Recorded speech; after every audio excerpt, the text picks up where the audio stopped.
And now, a WGBS News special report. Here is Clark Kent. We're just about to end the first day of the Fan Expo here in Toronto, and it's really a great pleasure to meet Mr. Tom Grummett. And thank you so much for taking the time to talk to us. No problem at all. I'm sure the fans would love to know, how did you get the Superman comics gig?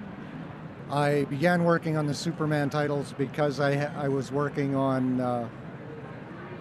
the new Titans for editor Mike Carlin, who was also the Superman editor. And the very first time I met him, I said, I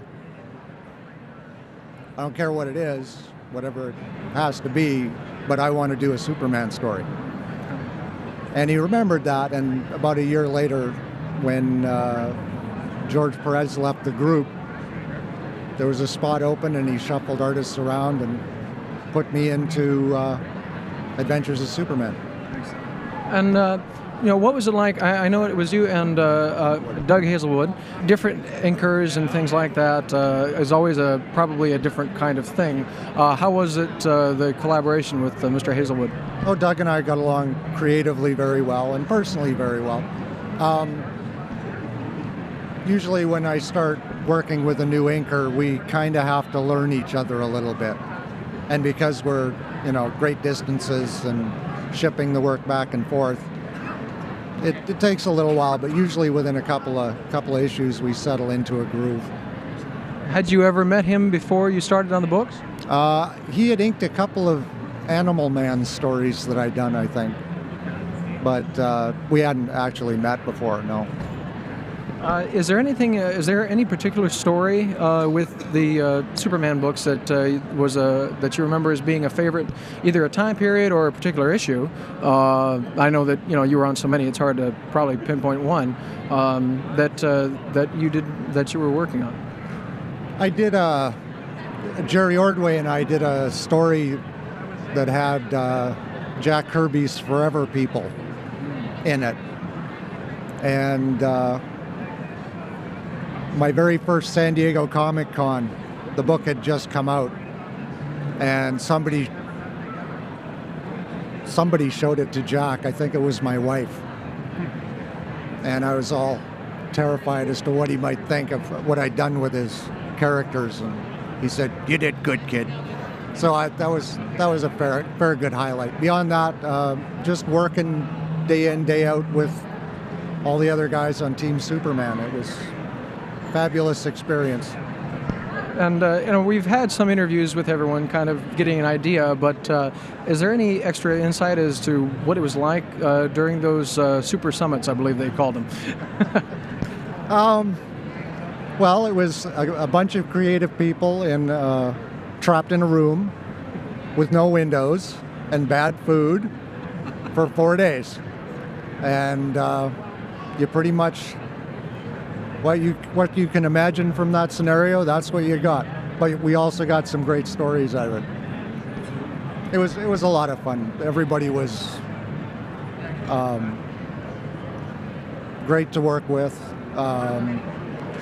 The artists had a friendly competition going on because we'd see everybody else's work. Carlin would pack up all the week's work and ship them out to everybody, photocopies of what all the other artists had done.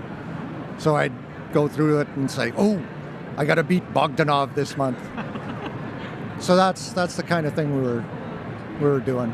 Very neat, and that's very nice. Thank you for sharing. Also, I know that there was a lot of story arcs and plotting that went along for the summits. And was there anything that was on the table that you were looking forward to that you remember that wasn't done before everything was changed?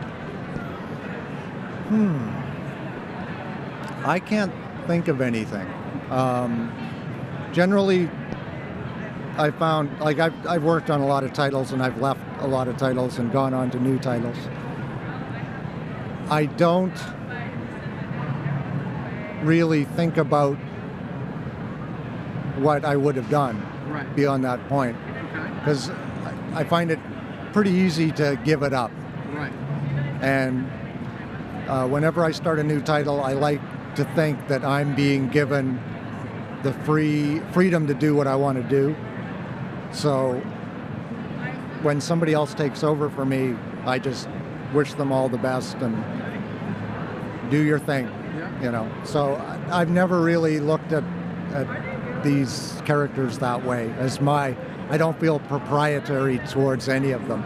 I can't afford to. Right. You know. And one more question is for that subject.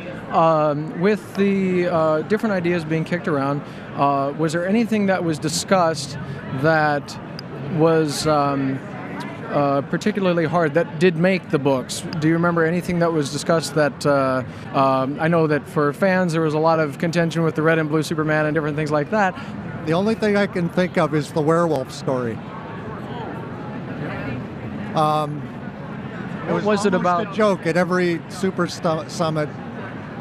Carlin had put up the charts, and they'd say, "Okay, where do we begin?" And somebody would yell out, "Werewolf story," and we'd put it on there, and no one would have an idea for it, so nothing ever came of it. I don't know if we ever did.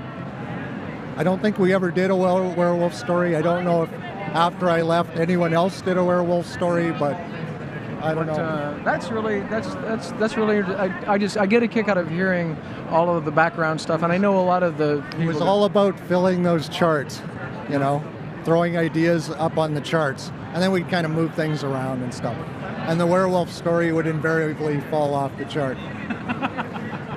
Superman Red, Superman Blue began that way. That was an idea that the colorist Glenn Whitmore threw up one year, and no one had any real ideas for it. It was just in one of the boxes, Superman Red, Superman Blue. And eventually, a couple years later, we managed to do something with it. Okay. And whose idea was the kind of Super Fabio, the long-haired look after he came back from the dead? Do you remember? How did that work? Was that a collaborative? Or? I think, I'm not sure who drew that first. It was just kind of a, you know, he's been in stasis or suspended animation, so his hair would grow. Right. So he'd look kind of shaggy coming out. Right. And the pages got passed around the office, and some of the staffers checked with the secretaries, and they all loved it. So we kept it for like a year. And then we all got kind of tired of it because of Fabio and stuff. So then we got gave him a haircut again. But was there ever talk of adding a beard to the long hair? No serious talk. Superman doesn't wear a beard. Yeah, I didn't figure. And that's, you know, this actually, it's very fascinating. I know that everyone will really get a big kick out of it. What are you working on currently? I'm working with Marvel right now on a bi-weekly title called X-Men Forever. Everybody go out and buy 2 copies. Or 5. Get some for your parents and your grandmother, too.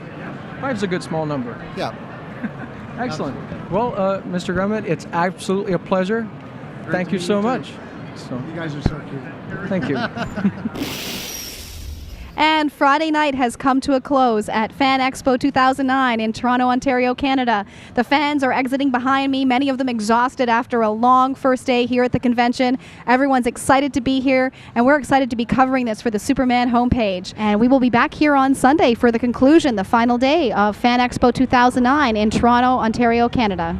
This is Lois Lane, WGBS-TV News, signing off.